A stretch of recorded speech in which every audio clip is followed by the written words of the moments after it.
Men, are you looking for that great suit or sport outfit with the finest fabrics in the world and made-to-measure tailoring? We'll come to either your home, office, or you can come to our facility and we will create that fashion statement especially for you. Call us at Cimarroni Couture, 216-287-1522. That's Cimarroni Couture, 216-287-1522.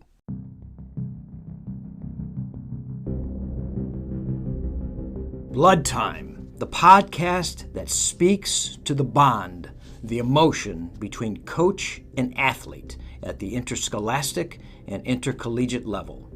Each interview, each segment will reveal that bond and what was learned, how they were transformed, and what each athlete took to the world at large from that transformation. These stories will warm your heart and astound you altogether. Submitted for your approval. Now it is Blood Time. Hey, this is Blood Time, the inaugural episode. I love it. I have two great coaches here from storied programs. I have Mark Hawald, the head coach at John Carroll University, my alma mater twice, and I had the opportunity and the honor to coach at that university with a Hall of Famer, Tony DiCarlo. Mark follows DiCarlo and Kerry Volkman as Hall of Famers, and Mark has been head coach at both Mount Union and at Case Western Reserve. Welcome, Mark. Thanks for having me, Pete. Absolutely. We're honored to have you. And our other guest is Sonny Marchette, the new head coach at Notre Dame College, following another Hall of Famer, Frank Romano, a dear friend of mine, former head coach at Kent State as well as Notre Dame College, put Notre Dame College on the map. And over the last 10 years, there's been some national titles run over there, right? Yes. Run and won. Yes. Exactly. Yes. But we're going to talk today, obviously it's the wrestling crew here today, but we're going to talk today about what blood time means. Blood time in our sport is if you get a cut or whatever, a bump or bruise, you get some time out to clear that blood. But that's really not what this means. Blood time is the bond, the connection, and the transformative situation that occurs between the athlete at either the interscholastic or the intercollegiate level and their coach. And these two gentlemen have both had the opportunity to coach with some iconic coaches as their own coaches, and in turn have coached some tremendous athletes and have transformed not only themselves but also those athletes. And then what happens with that transformation into the world at large, and what does that resonate, what does that echo, and what does that come back? When I'm also a coach. When I have a graduating senior, I ask them two things. I ask them to give back, and I ask them to pay it forward. And as a coach, we're rudders and a point of light. Keep them on the track to that light. So I'm going to turn it over to Mark Hawald, the John Carroll University coach, and I'm going to ask you that question. Who transformed your life as a coach, and what happened with that transformation, Mark? Well, there's too many to name, I guess. That's the truth of it. My dad was my first coach in the youth wrestling. We started. He was my first idol. Hey, there you go. The first state champ in the history of Beechwood in any sport, Mark Hawald. Yep. And so he was my coach in grade school. He actually started a program at St. Rita's Catholic School in Solon. My brother was in the 5th grade. The CYO was organized kind of as a 5th through 8th, so I just kind of tagged along, starting in the 3rd grade. In high school, Tony DiGiovanni at Solon was my coach. Another Hall of Famer. Yep, absolutely, yep. And then we had some great people with him. Mike Colico, Mike Thompson, sure. Two great guys, and their sons have been exceptional wrestlers. And, of course, Kerry Volkman. And we had some incredible assistants, Drew Periano, Sean Gross, Ryan Heibach, Jim Ayers. Probably missing who's people. who? A veritable it's unbelievable. But, right. I guess kind of in keeping with your theme. Yes. I'm gonna focus on Tony DiGiovanni, and especially because he's a local legend in this area. Not that those others aren't, but in terms of transformation, I think you get to college at that point, you should be a man and you should know what you're doing. And youth, you're kind of just figuring stuff out. You're playing along, But high school, you're taking 13, 14-year-old boys, and you're sending them off as 18-year-old men, and that guy really transformed me. Quite honestly, I could say this now. There's times I'd leave practice, and I'd say, I hope he dies tonight somehow. I mean, that's kind of how that guy could make you feel. Right. And after spending 4 years and maturing, you're going, I wish I would have been more open to listening and learning, because that guy just wanted the best for us. Right. And he knew there was a price to pay, and he really kind of just taught me. I think a big thing is just about sacrifice. You want to be great. Well, you can't be like everybody else. You got to be different. Your friends are out doing something stupid. You got to be keeping it cool. Everybody wants to eat crappy food. You got to eat healthy. Right. Everybody wants the easiest way to go. You got to work hard. And so that would be something that I really learned from him, and just a lesson to maybe anyone in anything. And this is perhaps maybe his greater legacy than some of the exceptional wrestlers, is how that relates to life. Right. You want to be successful in business and marriage and parenting. It's going to really, really be tough. There's nowhere to go. There's nowhere to run. You just got to fight it full speed ahead. And I think that's one of the big things that I learned from Tony D. Tony is a dear friend as well, and I've had him. I had a radio show back in the 90s, and I had him in studio with Jamie Milkovich, and that was the most priceless combination of human beings. I'm telling you right now, I don't know who wrote their stuff, but it was like somebody wrote a comedy routine. They were magnificent. So, but more importantly, I've had the opportunity. It might be the Italians. Indeed. It might be, but well, Milkovich. Maybe I think he's half. But anyway, right. and I've had, in the last couple of years when I was the head coach at Beechwood, the last few years, I had the opportunity to go in his room, and he was, at the very end, he was still that same way, Mark, and that really resonates, and it touches me. I love that story, and I love that he's affected you. Have you taken that into the room at John Carroll? Yeah, I think so. At some point, it becomes who you are, right? Sure. So you change. If you are one who looks for the path of least resistance, and then somebody steers you in a different direction, you go, that's not the right way. I'm one who's going to find the right way to do things. Sometimes harder is the right way. And so once that becomes who you are, it's not a matter of going, oh, well, I learned this from my coach, I'm going to teach this to somebody else. It's just who you are now. Yeah. So you don't invoke his name. You just know that he's part of your DNA. And I think I've been...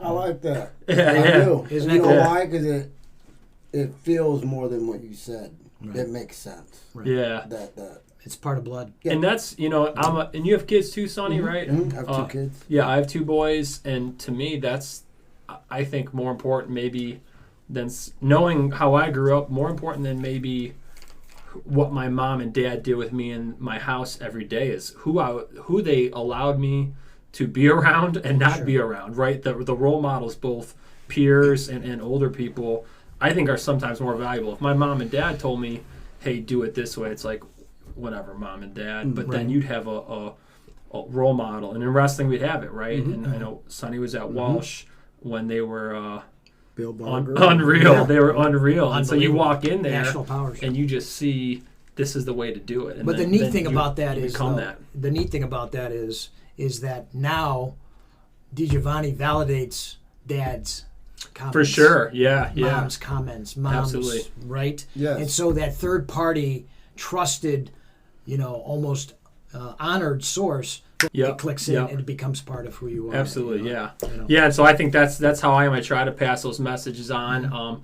I think Tony did things a little different than I do. He was maybe more intense than I was. Well, there was also less intense. Also the 90s, I think you could do certain, there wasn't camera phones and stuff like that, you could do certain things. But yeah, for sure, I definitely I think that I'm somewhat of an intense guy, and I like to pass it on to my kids. Well, it's great to hear that, and with that transition, I'm gonna turn it over to Sonny. And Sonny, obviously, your history with some iconic coaches, both in the room and also circling your network, if you will, and now, of course, some of the iconic guys that you coached that are now going out to becoming, and one of them is Jake Goodwin, who's my assistant coach. He's one of the finest technicians I've ever been around. So talked a little bit about your history and what now you're transitioning as a head coach at Notre Dame. Yeah, thanks again for having me too, Pete. Oh, our pleasure.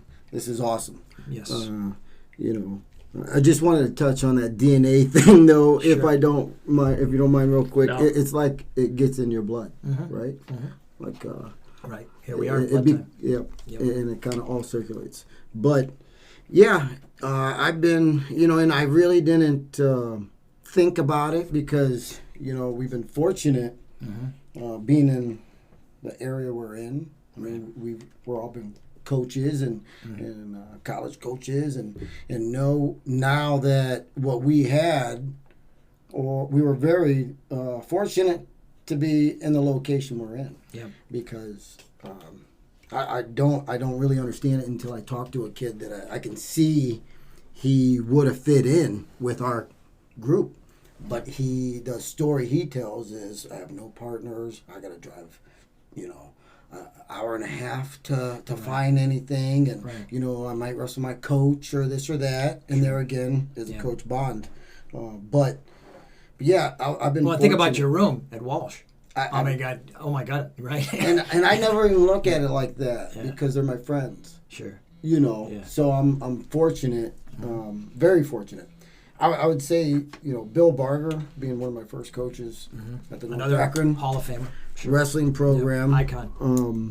Definitely helped steer my. How many state championship teams were you on? I don't know. I figure Probably too many. It's a good thing. At least 4. 3, because I transferred to Walsh as a sophomore. Oh, that's right. Yeah, that's right.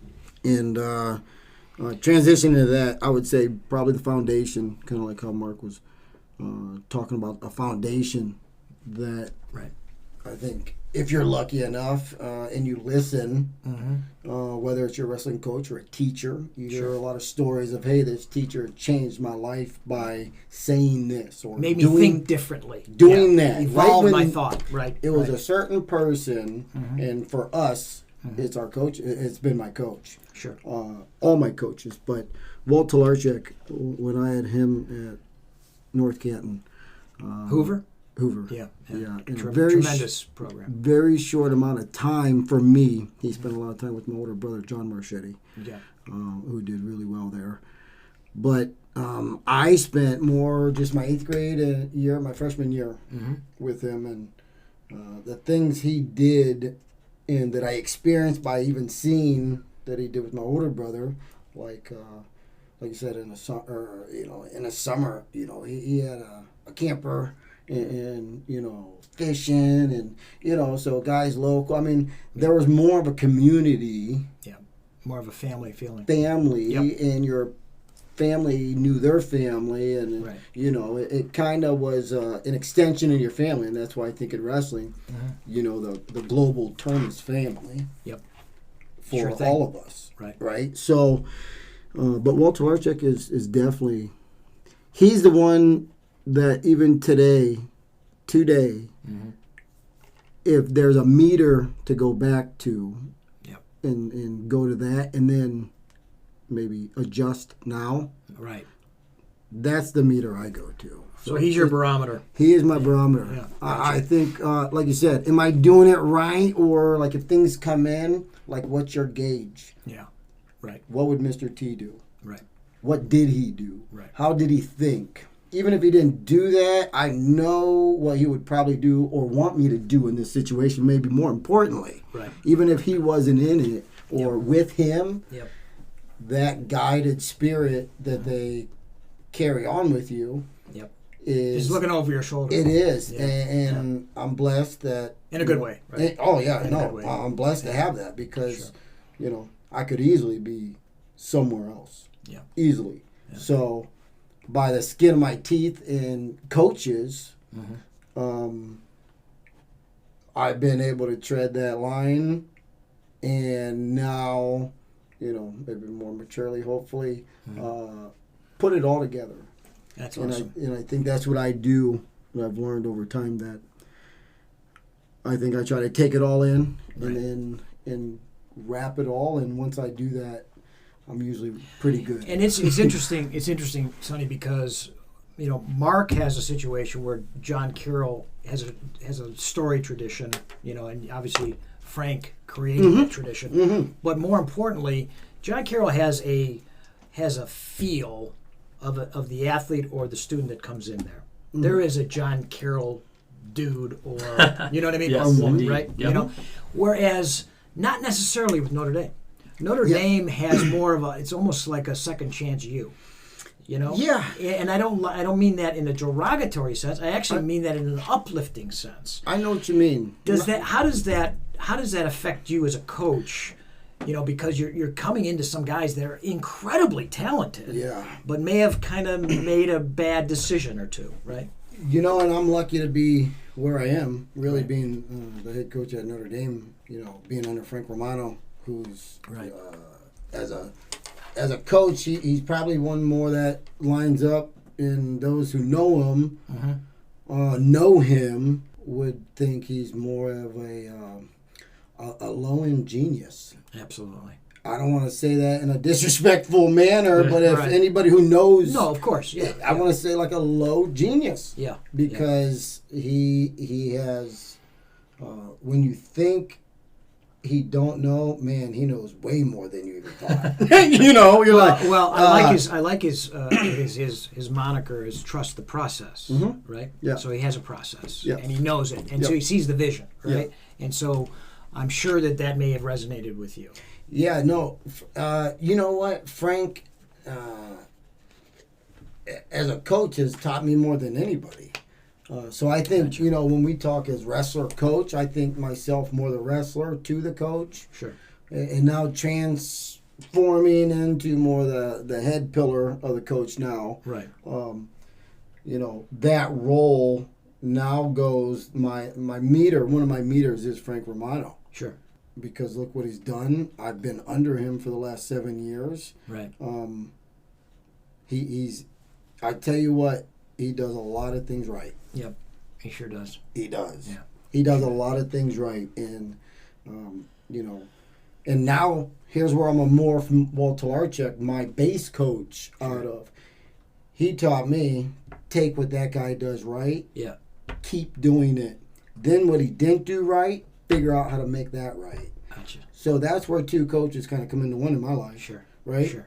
Because I've been taught by my coach to pick people's brains. Sure. Those little things that you're taught as a kid in the youth programs, by good coaches. Right.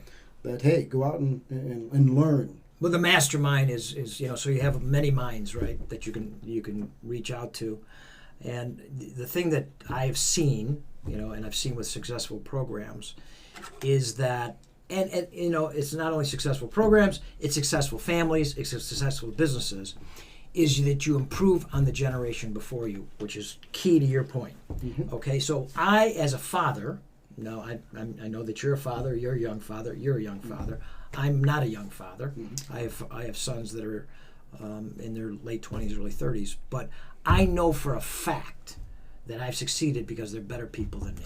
Mm-hmm. Well, and so as a coach, I want my athletes to be better than me. Now, I set the bar kind of low as a wrestler. I wasn't the greatest wrestler. I mean, I was an 85%, 85%. So I was never a superstar like you guys. But at the end of the day, if we can graduate kids that are better than when they started or reaching those goals, we've done our job. And then what do we do with that mentality? We promulgate that mentality, right? You just did it. Right. Right? You just said, I work with what I have, good, and then work harder at what I don't have. Exactly right. Exactly right. So we want those kids to be better. So, Mark, tell me a little bit about that transition, because now I think you're going into a third-generation wrestling family, correct? You sit with my kids? Yeah. Yeah. I mean, it's funny. So I would say my dad was extremely successful as a wrestler. Yes, he was. And you wouldn't know it, but he didn't have an easy upbringing. He had some challenges with some, I guess, his parents were pioneers in the divorce, and kind of had a troubled youth. He also lost a kidney, didn't he? it was his junior year of high school. No, it wasn't a kidney. It was appendix. He had his it was like sectionals, like ruptured or whatever, and so he missed his whole. Yeah, he was it was bad. It was bad. So he missed his whole essentially postseason junior year. Yeah. So I think my parents raised me in a way, and same thing. My mom kind of grew up where her father ate dinner only if there was leftovers, because first and foremost you fed your family. So they grew up kind of not having rough everything. But I think for my dad, that made him a successful wrestler because it gave him that tenacity on the mat. And I think my brother and I, we had a great upbringing, but we lacked a little bit of that tenacity because, it was like we didn't need wrestling. We were good students. We had good parents. If I wasn't in wrestling, I would be using my accounting degree right now, And so I think I look at my kids now and say, it's like exactly what you're saying. Hey, my parents did this well, and their parents did that well, but I want my kids to have more tenacity than I did. Gotcha. And more opportunities than my parents did, and that would make me happy. And it's no different with my athletes, right? And right. I look at where I fell short as an athlete. Well, you're a good coach. Yeah, thank you. Yeah, and that's what you got to look at and you say, I did this wrong. Why? Because I didn't have the right information, and I don't know that I could have. I don't know that you could have convinced 20-year-old me that I should have done it this way. And I was open. I was a guy who listened to coaches, but even then, we all are reluctant. So, so now you kind of are always playing the game, and trying to figure out how do you connect with these guys. Because I can't say, Sonny, you need to do this, because 20-year-old Sonny's going to go, whatever. So I think that to me is it. And I want my kids that I coach to have more fun than I had, because I don't think I had very much fun because I took it too serious. But I also want them to win more than me, and I think it's possible. I think it truly is if you do things right. This is the beauty of what this connection's all about, because our sport is difficult. It is the honest sport, right? It is the most difficult sport on the planet right now, particularly for the generation of the options that they have, and they're not from the street anymore. So think about that. Your dad was sort of from the street a little bit. My dad was from the street, 110th Woodland. I know your dad was from the street. So we're from the street, so we knew the street. My generation didn't know the street, okay? Correct, and for sure the generations after that didn't know the street. Right. So you lose that visceral feeling of combat. And so now how do we motivate the kids, right? We motivate it by self-motivation or the desire to be what you're just talking about. Okay? And I think that's... Does that make sense, Sonny, to you? Definitely. Yeah. Well, things aren't what they used to be. Right. So... But we're figuring it out, right? I think the better people who are coaches learn how to adapt regardless. Right. And if they're lucky enough to be coaches, whoever's under them are lucky to have them, because there's not very many people who know how to adapt like that. Right. So, meaning rough and tumble street type, when you're talking those eras, 80s, 90s more, right? Iowa. Right, it fell right into the style. That was there. Yeah. Today's a little different. Yep, it's having fun. Penn State. Look at that. Like we're talking about. Yep. So, and Penn State is They are they're a pinnacle right now. Right? They're doing something. They're really the litmus right. test. No question about it. So, everybody, I think maybe Kale was that. Obviously, was doing stuff before everybody else was doing. So as a coach, but that was through his trials and tribulations, because he hated the sport, and he went to therapy for that. He found I need to find the fun in this. Yeah. Okay. So what is the lesson? I want to wrap this up, guys. Yep. We've been free-forming it a lot, and this has been beautiful, and I really, really am honored to have you both here. I love your intellects and your experiences and some of the coaches that you brought up. But what if we wrap a bow on this? Mark, what is the ultimate lesson that we take, not just to the room, but outside the room and to the life? Ultimate lesson. That's a tough question, but I kind of maybe that's why you're here, my man. A closing thought, kind of what we're saying. A phrase I use at times is I say artificial adversity, and what that means is I don't want my kids, my own personal kids, and the kids I coach, we don't want them to have real struggles. We don't want them to deal with poverty or death or anything that, obviously at some point everybody deals with death, right? But we want their life to be almost easy. And there's nothing wrong with that, especially as a parent, that I want my kids to have an easy life. But human beings are not happy without adversity. Right. And so you're going to find it one way or another. And to me, what better way than in this sport? You create this artificial adversity. Two dudes are going to go butt heads for 7 minutes. Yep. And when you lose, it hurts really bad. But, and when you win, it feels good knowing that someone else had to, suffer the same way you did to get where you are. So to me, that's what I love about it, because the ultimate respect, right? Yeah, and we create a challenge in our life that because we don't maybe have enough challenges, right? I say animals in zoos aren't happy because it's too easy. The food is there, the mate is there, the cover is there. It's easy. Right. Animals, and we are animals as humans, we need adversity. So that's what wrestling gives us, that tool provided for ourselves and the people we coach, and hopefully my kids and Sonny's kids one day. What do you think, son? Yeah, I have adversity. Yeah. And so I'm kind of, maybe then blessed.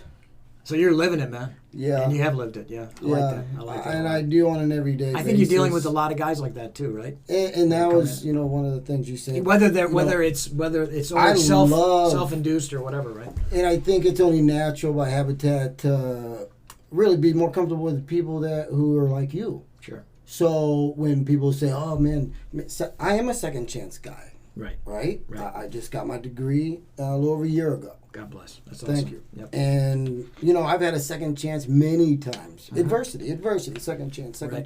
Right. So, I look at it like, heck, I'm happy to be here with in the sport that I love to do, and people I'm around that I'm comfortable talking with, like you guys. Yep. That but ultimate teacher, yeah. And I think the maybe final thing would be whoever you take as your higher up, right? So that's who I go to, and I know the people that I probably learned from. You only know it's right because it came from them. So that's how you're drawn to those people, hopefully. My goal is for one day somebody to talk like that about me. Sure. Like, hey, that guy told me this, and tell you what, my adversity is full circle. Yep. I'll be inspirational. I'll be happy every day. Yeah, inspirational. You guys are both inspirational. You're doing phenomenal work with some leaders, future leaders of our society, and one word, right? One word can change a life. A pat on the back, or a swift kick in the or both. And I think that what you guys are doing there's really no money that could be enough. We know that, Pete. I know. I had to throw that in. My fault. I know. We sure don't do it for the dough, right? Anyhow, but thank you guys for coming in. Thank you. Thanks, it's honored for you to have you guys here, and good luck with the Blue Streaks, Mark Hawald, and good luck with the Notre Dame Fighting whatever's. What are they? Falcons. Falcons. Yeah. Right. Sorry, my bad. Yeah. The Falcons. We're the Falcons. Absolutely. Yes. Do well this year, guys. Thank you. Thank you too, because this is your brainchild in talking wrestling. A lot of people say, let's grow wrestling, right? Yeah. But here we are in a little spot at 6 o'clock in the afternoon after a rough, long day, all of us. Right. And I'm probably not happier all day than right now. Yeah, this is fun. Right? Yeah, this is great. It's been a blast. Thank you. It's been a blast. My pleasure. Thanks, guys. Good luck. Thank you. See ya.